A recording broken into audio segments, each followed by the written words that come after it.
this video we'll use substitution method to solve a system of equations. Now with substitution, remember, we're basically plugging in once we've solved for a variable. So this one's already solved for y. So I'm going to take this x plus 3 and plug it in for y. It's kind of like when we're doing that f of g of x. It's very similar. It's the same idea. So if I plug x plus 3 in for y, I'm going to have x plus 3 equals 2x minus 4. Now I can solve for x. If I subtract x, add 4, I get 7 over here, and I get x here, so x equals 7.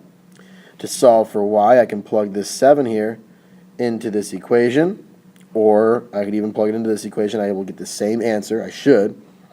So if I have 7 plus 3, that gives me y equals 10, so my solution is 7, comma 10. Lovely.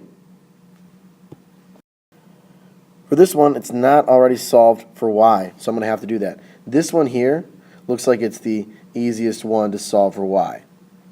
So let's see here. If I subtract 2x, I'm going to have y equals negative 2x plus 3. So now it's solved for y. I'm going to take this guy here, I'm going to plug it in for y in my second equation.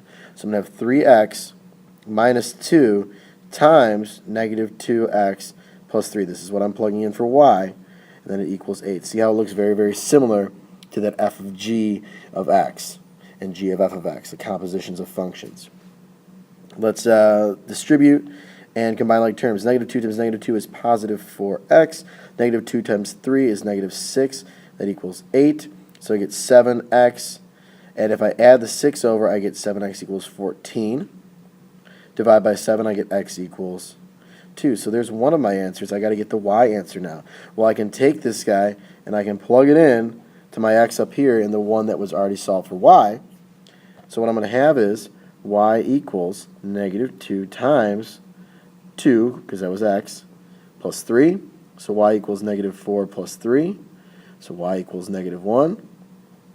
And my solution set would be 2, comma, negative 1. We write it as an ordered pair.